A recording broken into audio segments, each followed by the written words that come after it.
Carey Pena. Thank you so much for being with us for our weekly talk show, In the Moment, focused entirely on living your best life in the now. I am here with my co-host, Gelie Akhenblit, who is the founder of Networking Phoenix, and Zenobia Mertel, who is a life and style columnist with InspiredMedia360.com. And in the moment with us today, a very famous chef. Zenobia is a huge fan of yours, as we all are. Chef Mel Mecinas, one of the most prominent and well-respected chefs in the Valley. Chef Mel, thanks so much for being here. Thank you for having me. We're going to talk about so many cool things with you today, including a little bit of food advice. You can't get much better than asking him about that. And also about your big career move and how a lot of it was motivated by work-life balance and your family stuff going on. Gelie's going to be talking about a big conference coming to the Valley focused on teaching people how to amplify their bigger picture with their business. Such a cool conference. Zenobia is checking out this great clothing line that's all about being an agent for positive change. I love your email to me. You're like, you're going to love this segment here. Fashion, you'd love it. And our mother and son restaurant reviewers are taking us to what they call one of the best of Phoenix. And this is on their top 5 list. So we'll be checking all of that out. But first, Chef Mel, over to you. So you made we're going to talk about your backstory in a second. But first, I just want to tell people who aren't familiar with you, you made a major splash in the Valley. You were with the Four Seasons Resort at True North, very high-profile chef. And then you decided to move over to a private golf club founded by GoDaddy founder Bob Parsons. And I just want to read a quote from the paper when you decided to make this move. It said, "Fine dining in the Valley took another punch to the gut this week as one of the Valley's most prominent and most respected chefs moves out of the public eye." Was that a hard decision for you?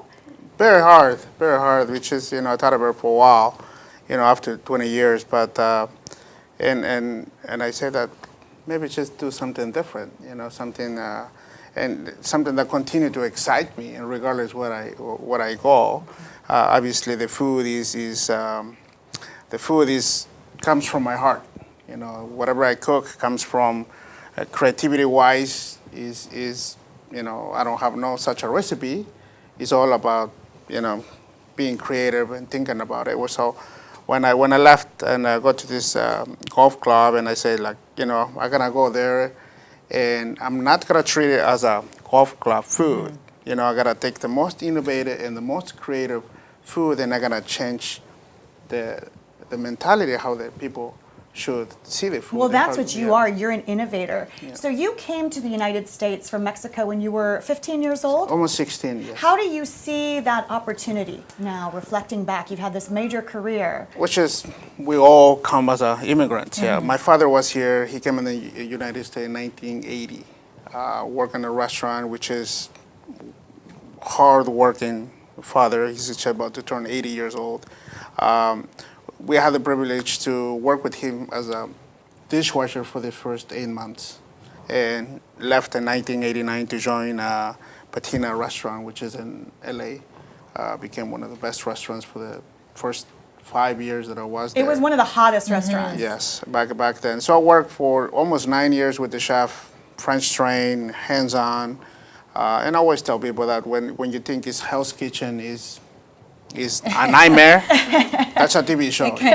So we kind of were exposed to like the real, Hell's Kitchen. What was it about food? What made you fall in love with being a chef? Slowly, as I went through the years, when I want to finish my high school in LA, I went to do a test and everything, but then I see all these, innovative chefs that are working, obviously when you're surrounded with passion, dedicated chefs, this just changes your life. That just impacts you, like, they encourage you almost to like, okay, I want to do what they do. So slowly I got into deeply into the culinary world until when I left Patina to join the Four Seasons.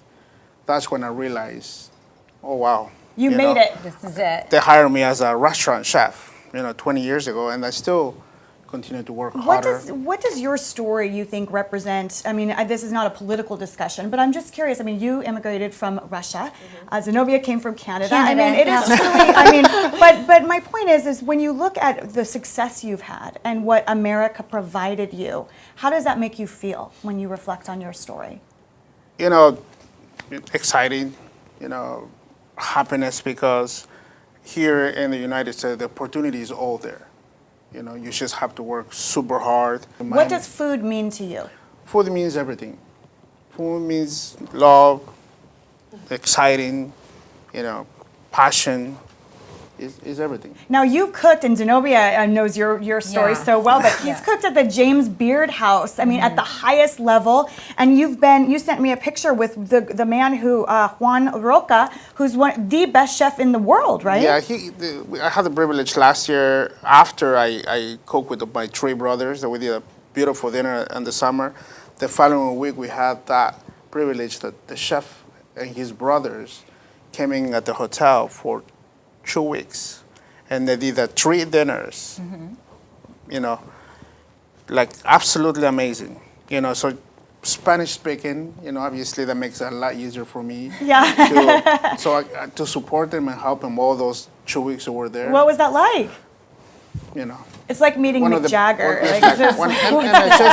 And one of the most important things that, you know, I was talking to the chef, John Rock, is like, he's no ego whatsoever. You know, he's a kind person. It's just like you. I feel like in ways when I've watched you through the resort and all that, people looked up to you that way so much because there was no ego. You wanted to always lift others up. And you spread kindness. Yeah, because ego, they won't take you anywhere. Yeah, a lot of people, they will hide their recipes. They don't want to share anything with you. I share. You share your recipes. I share my recipes. Good. I'm going to call you after the show and get some advice from you. She really will. Yeah. You know, I do want to hear from you just very quickly about making this transition. So you had this high-profile gig and you went over to this private golf club. And I read an article where you were quoted as saying a lot of this had to do with the family decision because you wanted to be there to spend more time with your children. Absolutely, yeah. I still work hard every day. Yeah. But it's not as hard as I work when I was at the hotel. Yeah. You know, I still get there and put my 110% every day. Yeah. But I do have a little bit more time to, you know, go home and have a dinner with my family. And what has that been like? 3 days a week at least. Yeah. You know, versus. So when you go home, are you the one who cooks or is your wife? 95% of the time I cook. Okay, yeah. Because if I was married to you, I'd be like, what are you making tonight, honey? And I still cook. I cook breakfast every day. Yeah. You know, I take my son to school every day. Yeah. Then I go to work every day. I love it. And I the prep life the of a dinner. famous chef. And we do want to wish your mom a happy Mother's Day because in Mexico, Mother's Day is celebrated today, right? Yeah, and I want to wish happy Mother's Day to two of the most important people in my life. My mom and my wife.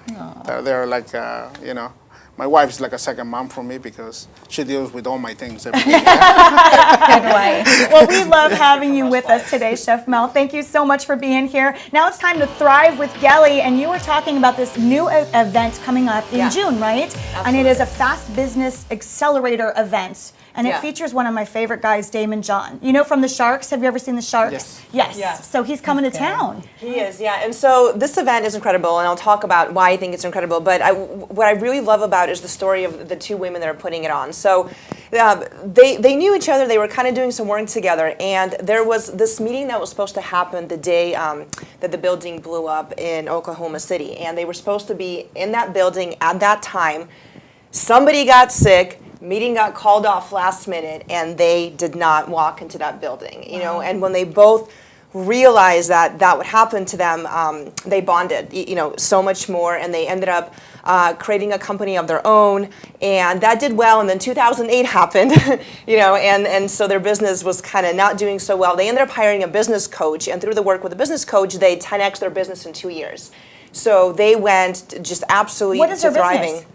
Well, it was a health recruiting company. That's what their business was. Yeah. But what happened from that moment, and here's where it gets interesting, they said, you know what, there's so many, like if we could do this, other people could do this. But they didn't feel that there were resources out there in order to actually help people achieve those levels. And I'm going to have to agree with them on some level, because even for me, I have to go and seek them. Like, there's a lot of noise out there. There are a lot of events, but there's not always quality on all of them. And so what I love about this event is that they're bringing in some amazing speakers. And many of them are actually local, but I have to fly out of town to see them. Yeah. Because they don't usually speak here, right? So, well, Damon John's coming in. He's not local. But then we've got Chris Smith, who's an amazing storyteller. I mean, just the way he builds it into your branding. Don't have enough time to talk about that, but just absolutely amazing. So he's coming in. Brad Martineau. We've got, again, there's a slew of speakers, but what they're doing is they're not just speaking off the stage. Here's where it gets different, okay? They're not just speaking off the stage. They're going to have 3-hour breakout sessions, and so you actually get to be in a 3-hour workshop with these experts, diving deep into the topics. Well, because that's really important, because you can go to a conference and take a lot of notes, but then you walk away and you think, how do I apply all of this now? Right, and it's not, and then when you, if you're in a room with thousands of people, it's very different. So first off, they're looking to host about 200 people, you know, give or take, but that's the sweet number. And so when you do the breakout sessions, there's not that many people in the room. So again, to me, I'm like, I've never had such individualized attention from these experts on such a high level, right? So they're going to be covering all the business topics that are absolutely relevant today, that are meant to accelerate you. Okay, we're going to put all of the information on our site, inspiredmedia360.com. Just real quick, Gail, when you go to a conference, what is the one thing you look to take away? Because as you mentioned, there are so many conferences. There's a lot of great people out there to learn from, but it's also time and money to go to these conferences. You want to make sure that there's something that you can take away. What do you look for? 2 main things. One, how amazing is the networking going to be? Obviously, that's what I do, but the networking takes you places you can't otherwise access. And takeaway items. What can I actually take away? Even if from one conference I can take one thing, implement it, and implement it in my business, it's a winner. Getting to know people, though, that's huge. Oh yeah, networking. Thanks, Gal. Now it's time to vibe, and Zenobia's going to tell us about Little Activists. Isn't it the best name? Yes. It's such a great so name. So good. So the way this happened is so kismet, and how things kind of always evolve for us here with Inspired Media 360. I had posted something on Instagram, and this name popped up, Little Activist. So I dug a little deeper, and it's a clothing line started by 2 mompreneurs who were big time in their regular lives. They're doing a PR agency and an ad agency out of Atlanta and Chicago. But they became moms, and of course, like that happens, you know, you want to find more meaning with things, you want more balance in life. And so this mom in the middle of the night came up with this great idea: positive messaging on little kids' shirts. It's not anything brand new that's being done, but the way she wanted to do it was so significant, I thought. When I talked to her, she said she jumped in the middle of the night, she called her business partner and said, we've got to do this, I have a great idea. And the messaging behind it was, you know, kids can learn how to have some behavior that maybe isn't the most positive. If they can learn it, we want to make them unlearn those behaviors. So putting positive messaging with environmental, when it comes to kindness, anti-bullying, embracing change and differences in other kids. And so their graphics are very cool. She thought that we can do this very fashion forward, and they are. Their line is adorable. And so they have from teens down to little onesies for babies. They've been even contacted by some celebrities to do some partnership stuff. Yeah. So they just launched in January, and they have big plans. It's a Little Activist. They're all over, and I can't wait to wear this stuff. London, my daughter, just got a shirt that says "Nice is the new cool."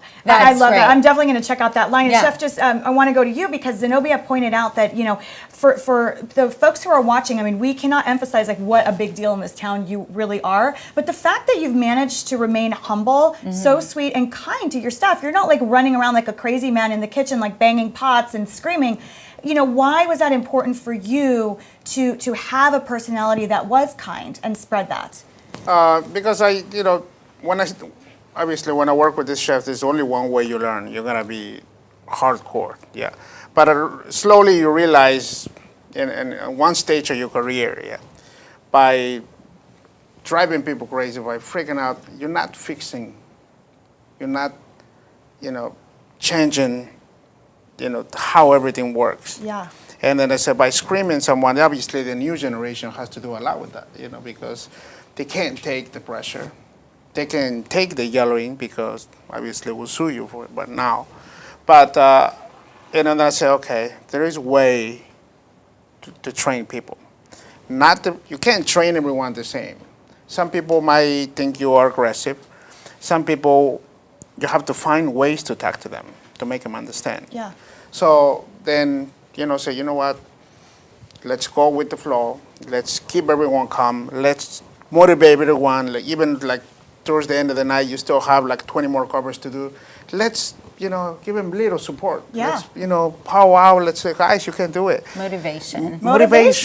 You I have love to try, inspire, always jumping on the line at the end of the night and take over the grill, guys. Let's finish strong. I love that. That is such great advice. And especially, you work or have worked over the years in such high pressure environments. That is a lot of pressure that's on you guys. And I can be very intense too, but when I'm intense, I don't believe it. I'm in the line. Yes, you're intense. I'm in the line. Yes. I'm working with them side by side.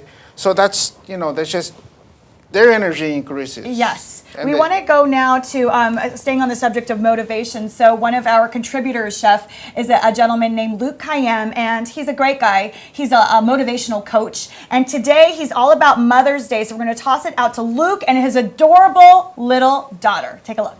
Wait. Thanks, Carey Pena. No, it's not like that. Okay, go. Thanks, Carey Pena. Thanks, Carey.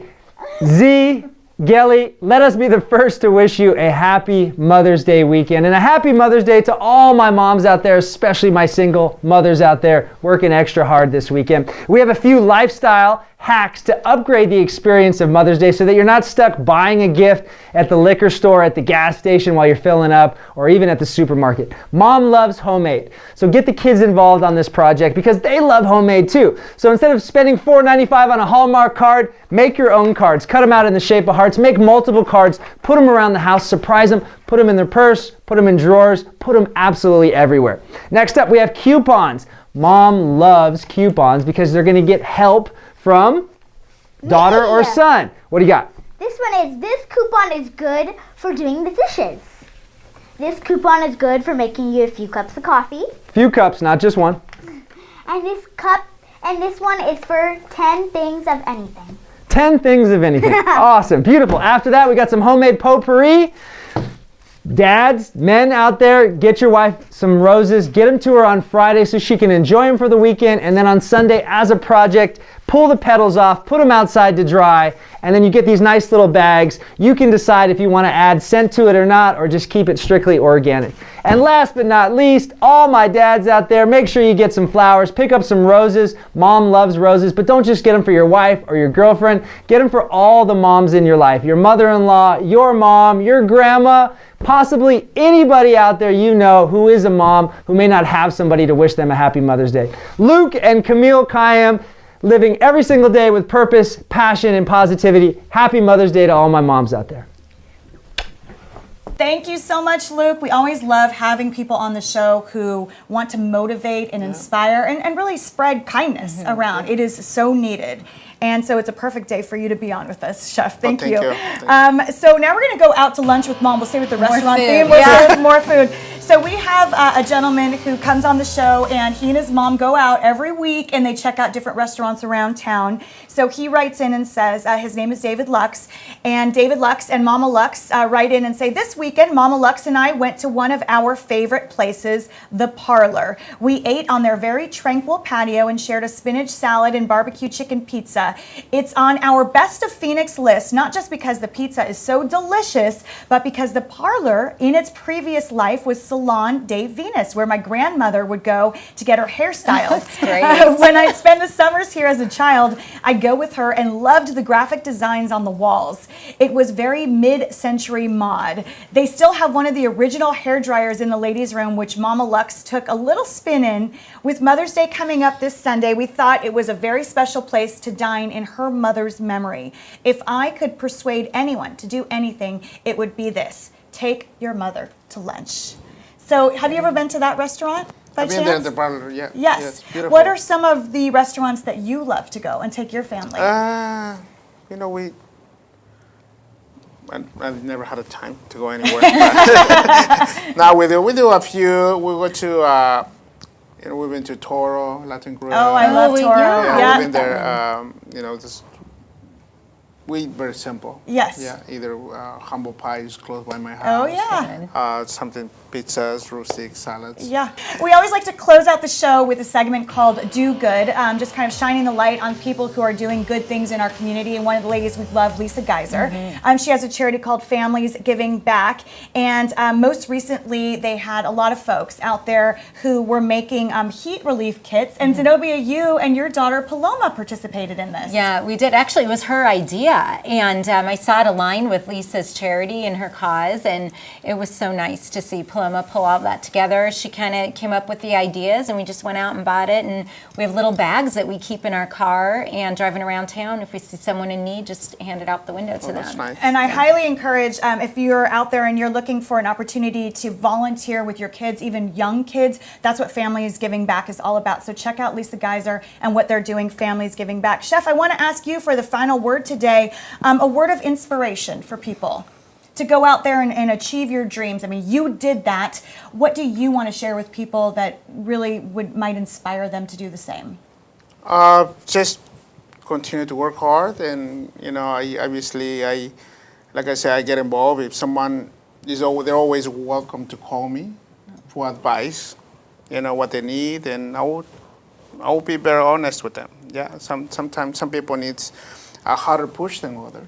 Yeah. But just do what if you love, you get into the industry, just focus, work hard, and just achieve the goal that Are you set. living the life of your dreams?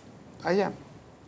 And of course, I can't do it without my kids and without my family. They're the one that inspires me every day, and waking up, even if I sleep 4 hours, you still gotta get up, and you have to be self-motivated at the same time. Yeah. Keep it going. Keep it going. Keep your eye on the prize. Chef, thank you so much for being here. Really appreciate it. And we want to thank all of you, and we hope that you will continue to join our growing Inspired Media 360 community. We are really focused on helping to motivate and inspire people to live their best life. So make it a great day, guys, and we'll see you back here next week.